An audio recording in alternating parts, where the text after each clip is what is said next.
Let's study 10th Standard ICSE Physics Chapter 3 Section A, Machines and Levers. Machines are any instrument which makes our work easier. Now machines are useful in 4 ways. First, for lifting a heavy load by applying less effort, that is as a force multiplier. Example, a jack is used to lift a car. Now here, this jack can apply a force of, let's say, 500 newtons to lift the car whose weight is 5,000 newton. But this is not magic. There is a sacrifice which has to be made. The speed will slow down. This is a force multiplier because the effort required is less than the load being lifted. If we would have tried to lift the car with our bare hands, we would have needed 5,000 newton. But using a machine, now we have to apply only 500 newton. However, here the speed will decrease. That means if I were to move the parts of this jack by, let's say, 500 centimeters, yet the car will be lifted only by 50 centimeters, 1/10. On the other hand, there are some machines which act like a speed multiplier. If you see a pair of scissors, this is the fulcrum of this machine, even if the handles are moved by just a few centimeters, the blades move to a greater extent.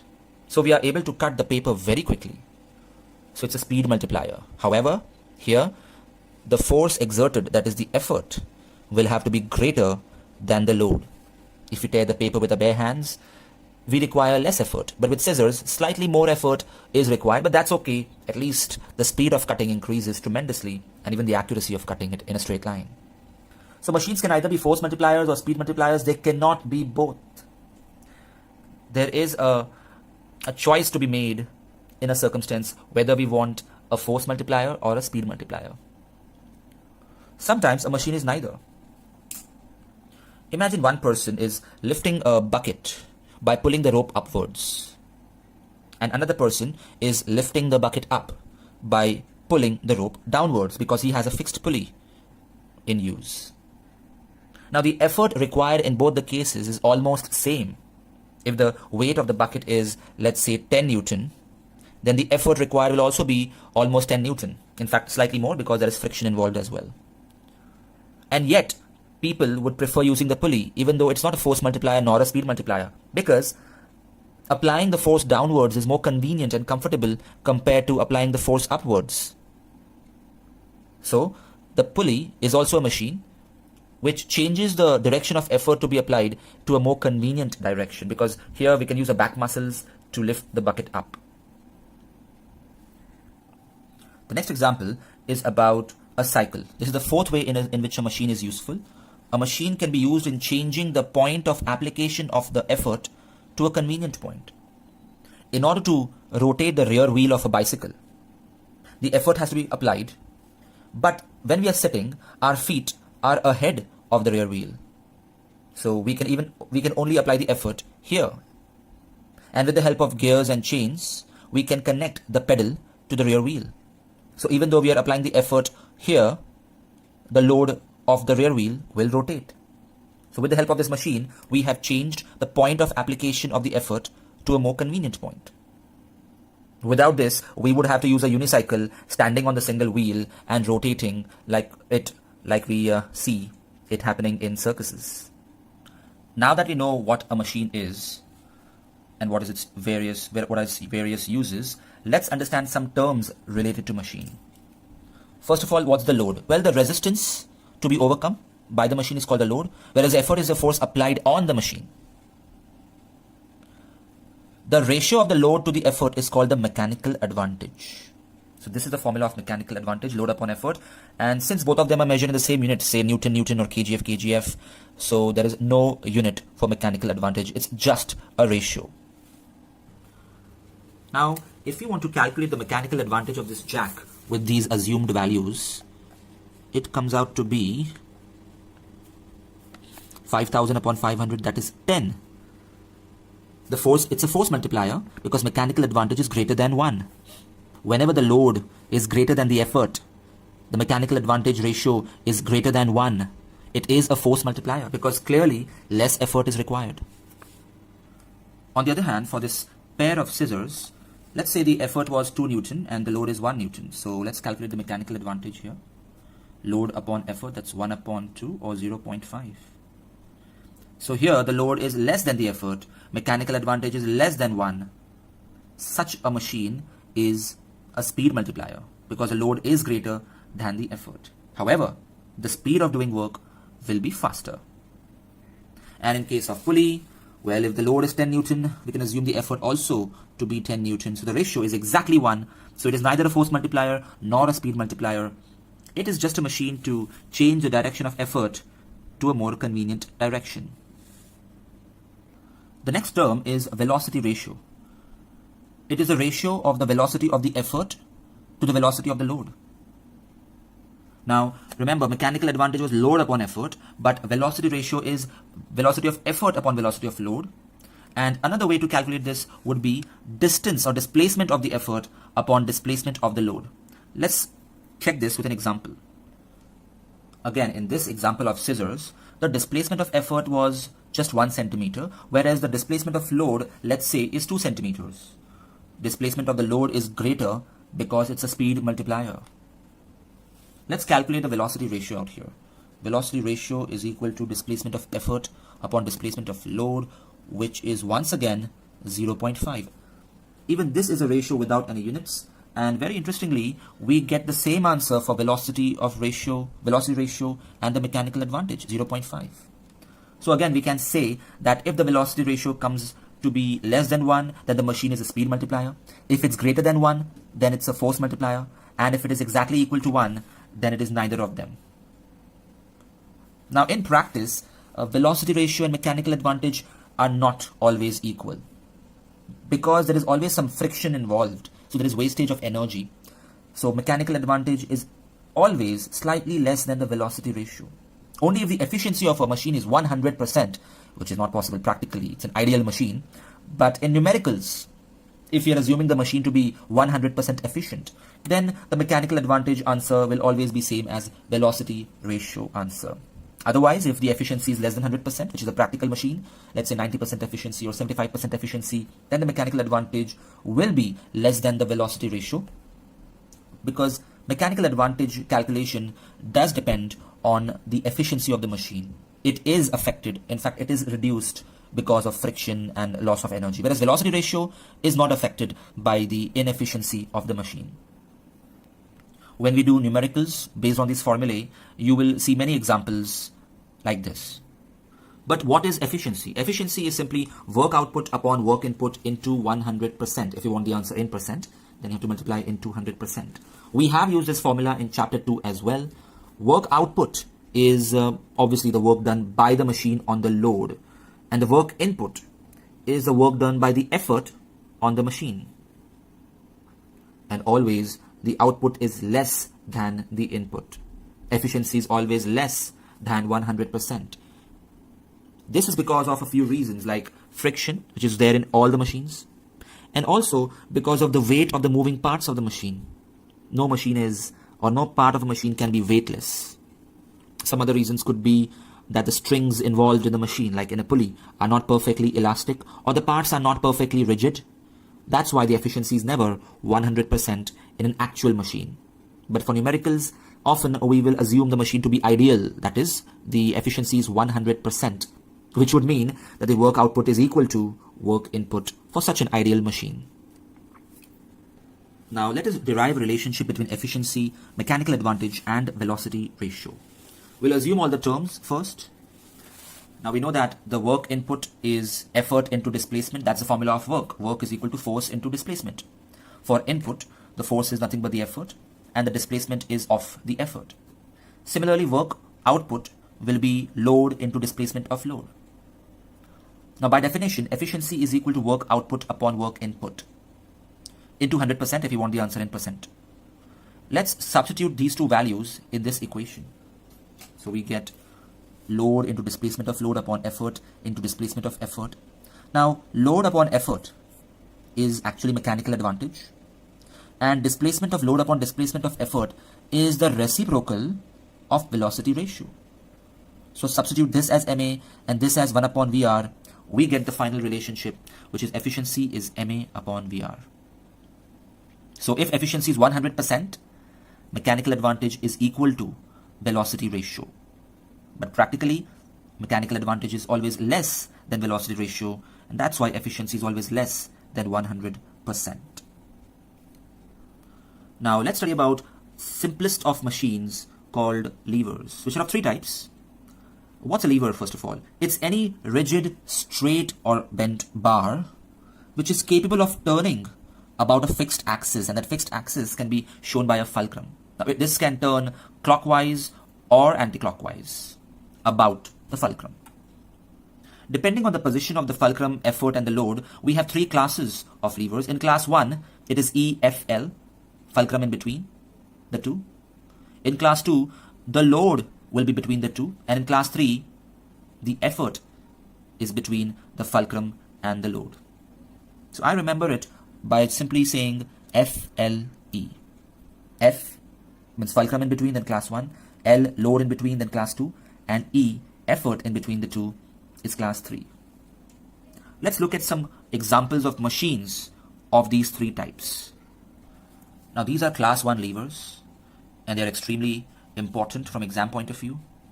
If you look at each of these diagrams, it's very clear that the fulcrum is in between the load and the effort.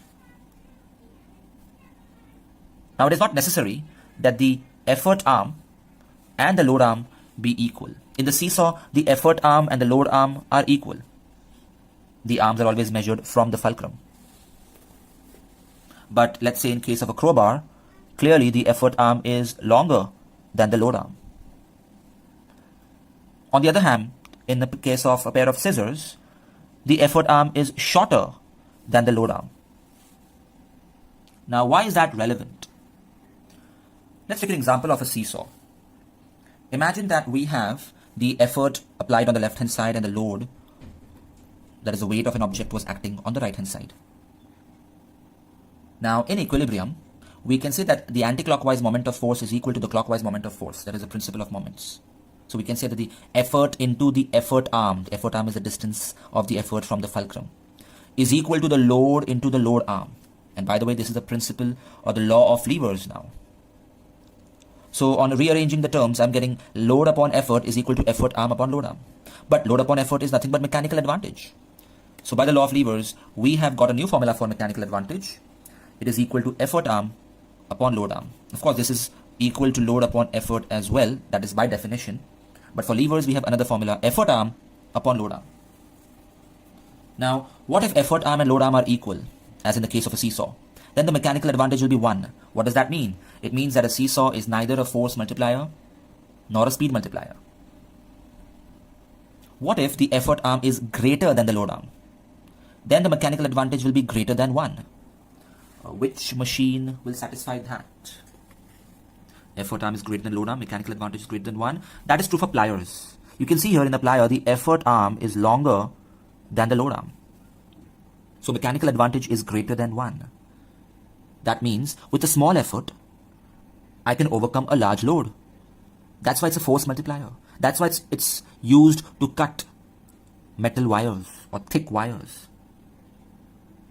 The thick wire would have taken, let's say, 50 Newton of force. But with the help of pliers, maybe I can cut it by using just 25 Newton of force. It's a force multiplier. On the other hand, the pair of scissors, they have a smaller or shorter effort arm and a longer load arm. That means their mechanical advantage is less than 1. So it's a speed multiplier. A short displacement of effort can bring a long displacement on the load. But that also means that a greater effort will be required to overcome the load of the cloth. So we see that in lever 1, all these machines may have various mechanical advantages. You can have mechanical advantage 1, mechanical advantage greater than 1, mechanical advantage less than 1. All three possibilities are there. Can you guess what's the mechanical advantage of a crowbar? Will it be greater than 1 or less than 1? Think about it. Pause and tell me the answer. Okay, now I'm telling the answer. Let's see if you're right. Here, the effort arm is greater. Load arm is shorter. That means mechanical advantage is greater than 1. It's a force multiplier. We can lift a heavy load using less effort. How many of you got the answer right? Pat your back. One interesting thing in this diagram is that the direction of effort and load is always the same. If effort is downwards, load is also downwards. Keep this in mind. In shears, which is same as the logic is same as of pliers, it's also a mechanical advantage greater than 1. It's a force multiplier. The blue load and the blue effort both are in same direction, and of course the black load and the black effort are in the same direction downwards. So we have two handles, so they've shown two efforts, and we have two blades, so two load directions. Here again, effort and load in the same direction. So remember these points about levers of class 1. But what about velocity ratio? Well, that's exactly the same as mechanical advantage. So if the effort arm of the lever is equal to the load arm, we say velocity ratio is 1. If the effort arm is greater, we say velocity ratio is also greater than 1. And if effort arm is lesser than load arm, velocity ratio is less than 1, because velocity ratio is numerically equal to mechanical advantage, assuming that the efficiency of these machines is 100%. Now let's use this logic to understand what kind of a machine is a long handle oar. In the long handle oar, the point where the oar rests on the edge of the boat, that is the fulcrum. That is a point which never moves. It's fixed. Now, as the oar is moved to push the water back, which would push the boat in front because of the action and reaction forces, let's understand the mechanism here. The effort by our hands is in the forward direction, and the load is also in forward directions. See, this is not the direction in which this part of the oar will move. Of course, this oar will move backwards, but the direction shows the resistance exerted by the water, and the resistance by the water is in forward direction, and we overcome it by pushing the water backwards. But remember, in lever 1, class 1, load and effort have to be in the same direction. Now tell me, which arm is greater, the load arm or the effort arm? The load arm is clearly greater than the effort arm. This will be very long to reach the surface of water. And whenever load arm is greater than effort arm, what's the mechanical advantage? Less than 1. And what does that mean? It is a speed multiplier. So oars, be it long handle oar or short handle oar, it's always a speed multiplier.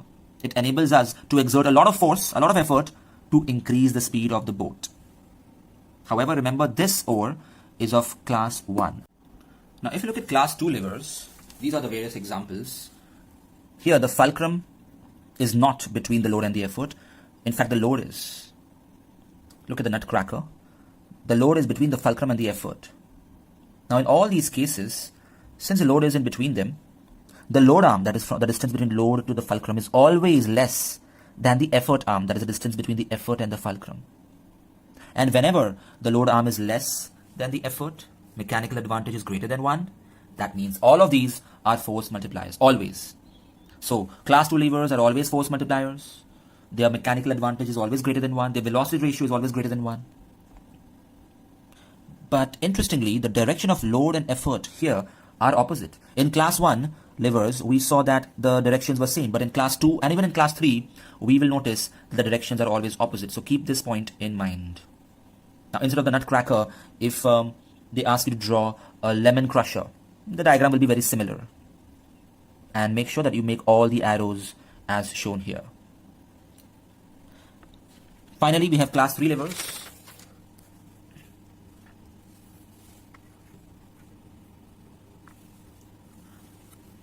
Knife being used to cut something is a class 3 lever, but it also depends on the way you're using the knife.